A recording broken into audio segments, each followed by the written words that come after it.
तो मैं सब बच्चों का, पेरेंट्स का और जो रिस्पेक्टेड टीचर्स आए उन लोगों का वेलकम करूंगा इस सेमिनार में। और ये सेमिनार का नाम हमने परामर्श रखा है और ये बच्चों के लिए और पेरेंट्स के लिए रखा है कि हम आपको क्या गाइड कर सकते हैं, किस तरह से हम बच्चों को उनके सपनों तक, उनके पेरेंट्स को, माता पिता को, उनके बच्चे के सपने को पूरा करने में हम लोग मदद कैसे करें, उसकी बात करने के लिए मोतिहारी आए हैं। और मोतिहारी पहले भी मैं आया हूँ, यहाँ के काफ़ी सारे टीचर्स हैं जो यहाँ आए हैं, उनसे मेरी बातचीत भी होती है। और मैं देखता हूँ मोतिहारी से बहुत सारे बच्चे सक्सेसफुल होते हैं मेंटर सेडुसम में पढ़ के, और वही एक मोटिवेशन है मेरा भी कि मैं मोतिहारी बार बार आऊँ और आप बच्चों को मोटिवेट करूँ ताकि आपका सपना पूरा हो। और जो एक सपना मैं भी लेके बिहार आया था, जैसे सौरभ सर ने बताया आपको कि मैं भागलपुर से रहने वाला हूँ और जब मैंने बीटेक खत्म किया तो आईएएस की तैयारी करने में दिल्ली चला गया, लेकिन पैसे की अभाव में, मैं बहुत अच्छे फैमिली से नहीं था फाइनेंशियली, ऐसे मेरे घर वाले बहुत पढ़े लिखे हैं, मेरे फादर डबल एमए किया हुआ उन्होंने अपने जमाने में और लॉयर हैं, लेकिन फाइनेंशियल कंडीशन किसी वजह से उतनी अच्छी नहीं थी। तो मैं पढ़ाई के साथ साथ ट्यूशन पढ़ाना स्टार्ट किया और फिर पढ़ाने में मुझे ज़्यादा मन लगने लगा, तो मैंने आईएएस की तैयारी खत्म करके पढ़ाना स्टार्ट कर दिया। और 5-6 साल मैंने दिल्ली में पढ़ाया, 4-5 साल मैंने कोटा में पढ़ाया, 2-3 साल मैं हैदराबाद में पढ़ाया। और खासकर कोटा और दिल्ली में मैं देखता था कि बच्चे जितने होते थे वो बिहार के होते थे, मैक्सिमम 50% ज़्यादा बच्चे क्लासरूम में बिहार के होते थे, टीचर्स भी बिहार के। मुझे याद है एक संस्थान में मैं काम में, वहाँ पे जो हेड ऑफ डिपार्टमेंट थे, मतलब फिजिक्स में मैं हेड था, केमिस्ट्री में मुंगेर के टीचर हेड थे और मैथ्स में समस्तीपुर के टीचर हेड थे। मतलब कोचिंग है दिल्ली में और तीनों हेड जो है वो बिहार के हैं। कोचिंग संस्थान चला रहे हैं बिहार के टीचर्स और संस्थान है दिल्ली में। तो बड़ा अजीब सा लगता था कि बिहार के टीचर, बिहार के मैनेजमेंट स्टाफ, बिहार के बच्चे और पढ़ाई होगी दिल्ली और कोटा में। तो उसी चीज को दिमाग में रख के हमने मेंटर सेडुसम पटना में स्टार्ट किया और बहुत अच्छा रिजल्ट आता रहा, बच्चे जुड़ते रहे, पेरेंट्स का विश्वास बना और मेंटर सेडुसम अभी 12 सेंटर बिहार में खोल के बच्चों की सर्विस कर रहा है।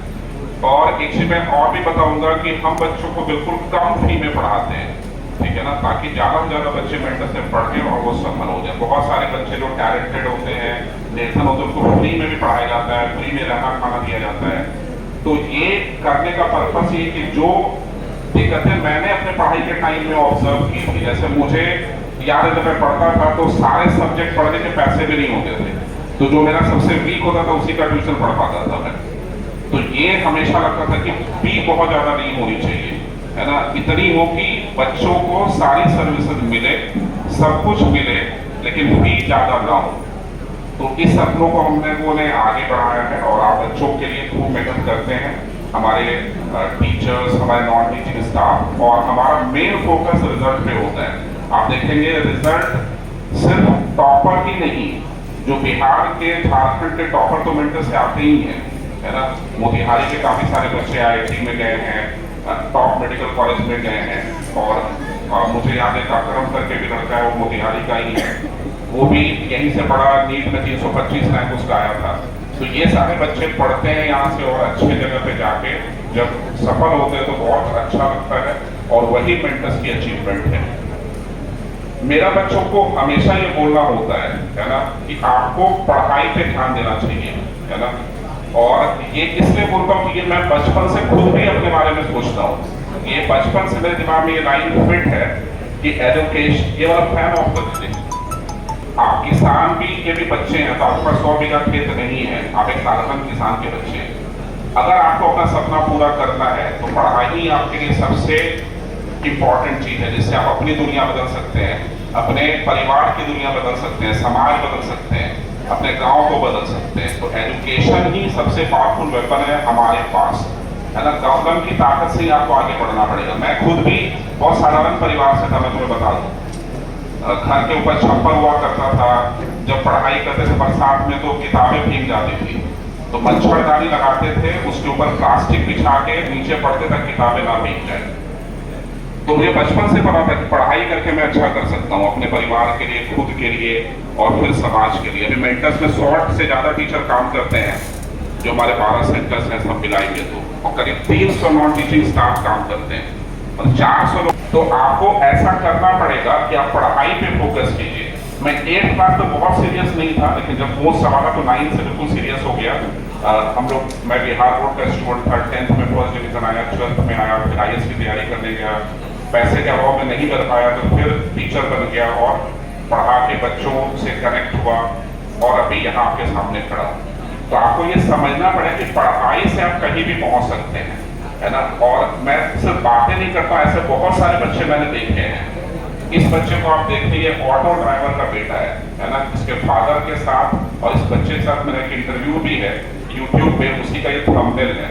आप जरूर मेंटर्स के यूट्यूब चैनल पे जाएं, उस बच्चे पर इसके पिताजी का इंटरव्यू पढ़े। आप कितने कष्ट से बच्चा पढ़ा है। इसके पिताजी हाजीपुर से पटना ऑटो चलाते हैं, लेकिन ये बच्चा खूब पढ़ा और अभी IIT रुड़की में पढ़ रहा है, वो भी जैसा तैसा ब्रांच नहीं, इलेक्ट्रॉनिक्स एंड कम्युनिकेशन। और आने वाले दिन में इसकी भी सैलरी 1 करोड़ रुपए तो होगी ही जब एक बार बीटेक करके निकलेगा, क्योंकि बहुत टैलेंटेड है, वहां भी अच्छा कर रहा है। अगर ये पढ़ाई नहीं करता, तुम उल्टा सोचो, तो ये भी क्या करता भविष्य में बताओ, ऑटो चलाता, है ना। तो अगर आपको अपनी दुनिया को बदलना है तो उसके लिए पढ़ाई ही करना पड़ेगा। ये बात आपको बहुत अच्छी नहीं लग रही होगी, क्योंकि पढ़ाई की बात तो सब करता है, घर में भी रोज सुनते होगे, मम्मी पापा पढ़ो पढ़ो पढ़ो, सुनते हो कि नहीं। चाचा चाची, मामा मामी, नाना दादी, जो भी है, सबका यही कथन है कि पढ़ो पढ़ो, और मैं भी वही तुम्हें बोल रहा हूँ। लेकिन पढ़ने का मन किसी को करता है नहीं। कितने लोग पढ़ने का मन करता है, सच बताओ? 2-4 लोगों को करता होगा, है ना। बाकी मजा तो आता है तुम्हें कि मोबाइल पे टाइम स्पेंड करें, मोबाइल गेम करें, इंस्टाग्राम करें, यूट्यूब पे रील्स देखें, यही में मजा आता है सब। घूमें, बातें करें, है ना। और जो तुम्हारी एज है उसमें बच्चे बिगड़ते भी हैं, उल्टे सीधे कामों में लग गए। लेकिन ये सबके साथ होता है, मेरे साथ भी होता था, तुम लोग के साथ भी होता होगा। लेकिन जब तुम्हारा सपना सामने होगा ना कि नहीं, मुझे ऑटो नहीं चलाना है, मुझे दुकान पे नहीं बैठना है, मुझे किसानी नहीं करना है, तो तुम्हें पढ़ने की इच्छा होगी, है ना। तो जब भी पढ़ने का मन हो तो अपने सपने को सामने रखना पड़ेगा तुम्हें, है ना। और वही मैं भी करता था। मुझे याद है जब मैं पढ़ता था उस समय, जो मेरे उम्र के लोग होंगे उनको पता होगा, इवन किरासन से लेने के लाइन लगा करती थी और मैं उस लाइन में खड़ा रहता था। और उस लाइन में खड़ा एक ही चीज सोचता था मैं कि मैं कुछ ऐसा करूंगा कि मेरे भाई बहन को लाइन में ना लगना पड़े, मेरे बच्चे को लाइन में ना लगना पड़े, मेरे खानदान को लाइन में ना लगना पड़े। उसी से मोटिवेशन आता था कि मैं लाइन में लगा हूं, किसी और को नहीं लगने दूंगा। तो आपको सपना को, पढ़ने का मन किसी को नहीं कर रहा है ना, क्योंकि इतने सारे डिस्ट्रैक्शन है आजकल, खासकर आपकी एज में। मेरी एज में जब मैं पढ़ता था, भटक जाता है मन, पढ़ने का मन नहीं करता है। लेकिन आपको सपना सामने रखोगे ना कि नहीं, मुझे ऑटो नहीं चलाना है। इस बच्ची को देखो, अभी ये पढ़ रही है मेडिकल कॉलेज में, वो भी इंडिया के टॉप मेडिकल कॉलेज में, पोस्टमैन की बेटी है ये, है ना। इसका जब सिलेक्शन हुआ था तो इसको नहीं पता था कि मैं डॉक्टर बन गई हूँ। हमें पता चला, हमने इसका रोल नंबर चेक किया तो फिर एक आदमी को उससे घर भेजा, गाड़ी लेके मेंटर्स का, उसको लेके आओ, क्योंकि ये सोनपुर की थी। सोनपुर का नाम तुमने सुना होगा, पटना के बगल में ही है। सोनपुर पटना से आने में आधा घंटा लगता है नया पुल बनने के बाद, लेकिन इससे गाँव पहुंचने में 2 घंटे लग गए। और इसके पिताजी को ढूंढने में सब मिलाकर 2 घंटा लग गया, कि आधे घंटे का रास्ता। उनको जानता ही था इस गाँव को, और ये अपने गाँव की पहली डॉक्टर बनी। और ये बताइए, इसका भी इंटरव्यू है, लड़कियों को सुनना चाहिए, है ना। इसका इंटरव्यू भी मैं इसके यूट्यूब चैनल पे मैंने इससे बात की, उसी का फोटो है ये। इसने बताया कि जब इसका 10th पास की फर्स्ट डिवीजन से, तो इसके दादी जो थी, है ना, वो बहुत एज हो चुकी थी। तो वो बोले थे कि नहीं, अपनी पोती का शादी हम अपने मरने से पहले करेंगे। सुनते हो ये सब घर में।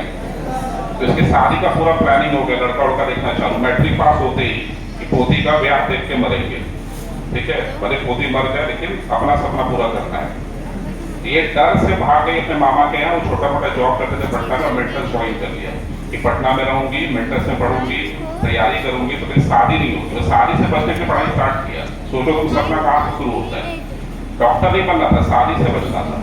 मुझे मेंटर्स नहीं खोलना था, मुझे लाइन में नहीं लगना था, बस कि मैं केरोसिन क्लास मंदिर के लाइन में नहीं कहूँगा, वहाँ से सपना शुरू होगा तुम्हारा। फिर रास्ता खुद ही दिखा इसको कि मैं मेंटस में पढ़ूंगी, और इसने पढ़ाई की, 690 नंबर स्कोर किया 720 में, पिछले साल का ही सिलेक्शन है ये। और अभी ये BHU में बनारस हिंदू यूनिवर्सिटी के इंडियन मेडिकल कॉलेज में पढ़ रही है। तो सपना ऐसे शुरू होगा और वहां पे जाके खत्म होगा जो तुम्हारा फाइनल है। और जरूर ये आने वाले दिनों में बहुत मेहनत, मैट्रिक पास करने के बाद आगे पढ़ी ही नहीं है, और ये बच्ची अब डॉक्टर बन गई है। अब इसके दादी अभी तक जिंदा है, ठीक है ना, दादी मरी नहीं है अभी तक, ठीक है। और सबसे ज्यादा खुशी दादी को ही है, क्योंकि उसी का इलाज करेगी डॉक्टर बन के, ठीक है। तो ऐसे पहचान बनानी पड़ेगी तुम्हें। तो हम किसी भी बैकग्राउंड के, है ना, पोस्टमैन की बेटी हो, या फिर किराया, आपका किराना का दुकान है, खेती है, आप वहां से निकल के बहुत अच्छा कर सकते हो। इस बच्चे को देखो, जब ये बच्चा 10वीं पास करके मेरे पास आया था तो इसकी मदर अकेले रहती थी, है ना, फादर के साथ इनका संबंध अच्छा नहीं था, तो फादर छोड़ दिया था इसकी मदर को, और बेचारी खुद ही अर्न करके बच्चे को पढ़ाती थी। और जब ये माँ इसकी मेरे पास आई थी तो पैसे नहीं थे इसको देने के लिए, जबकि हमने ये बच्चा था तो स्कॉलरशिप से 1,70,000 मेंटर्स का फी था, तो उसका भी 50-55 हज़ार बन रहा था, फिर भी नहीं दे पाई। फिर मैंने 10,000 कम किया, तब ये मेंटर्स में पढ़ी। वो भी 2 साल में पे की, एक साथ नहीं पे कर पाई, कमा के पे किया इसने। जितना मदद हम लोगों से हो उतना किया, और ये बच्चा आज 4 करोड़ रुपए सालाना कमा रहा है, ठीक है। इसका भी इंटरव्यू मेंटर्स पे है, मेंटर्स के यूट्यूब चैनल पे। ये बच्चा अभी ये 1 महीने पहले की घटना है, इसने मुझे फोन किया, है ना, इसने फोन किया, 1-2 दोस्त और भी होगा, तो फोन करके पहला वर्ड जो फोन मैंने जैसे उठाया तो आवाज आ रहा था, सर को फोन करें, उठाएंगे तो है नहीं, ठीक है। लेकिन मैंने बोला नहीं, मैंने उठा लिया, बोलो क्या बात है, इसका नंबर सेव था मेरे पास, क्योंकि ये मेरे बैच में पढ़ता था। तो बोला सर मैं पटना आया हूँ, आपसे मिलना चाहता हूँ। मैं आ जाओ, मैं फ्री था, तो आ गया मेरे पास। मैं पूछा पटना क्या कर रहे हो, मुझे पता था कैलिफोर्निया में, पटना क्या कर रहे हो। बोले सर एक फ्लैट खरीदे, उसका रजिस्ट्री कराने आए। सुनो, कितनी उम्र होगी इसकी, देख के क्या लगता है, 25 साल के आसपास होगा, ठीक है। 2010 में मेरे ख्याल से इसने मैट्रिक पास किया, तो मैट्रिक 14 साल में पास करते हैं, 27 साल का होगा मान लो, 27 साल का बच्चा है और फ्लैट रजिस्ट्री कराने आया है। मतलब कितने का फ्लैट है, सर 1 करोड़ का फ्लैट है, ठीक है। 1 करोड़ का फ्लैट रजिस्ट्री कराने आया है, और ये रहता है कैलिफोर्निया में। किसके लिए रजिस्ट्री कराने आया है, किसके लिए, कौन रहेगा उसको, उसकी मदर रहेगी, ठीक है। वो तो कैलिफोर्निया में है। कौन सी गाड़ी इसके पीछे खड़ा, टेस्ला नाम सुना होगा ना, टेस्ला की गाड़ी इसने खरीदी है, ठीक है, जिसमें ड्राइवर की जरूरत नहीं होती है, तुम्हें सुना होगा, सुना ना। तो बिना ड्राइवर के चलता है, ये गाड़ी में बैठा रहता है, गाड़ी खुद चलता है, अपना काम भी कर रहा है।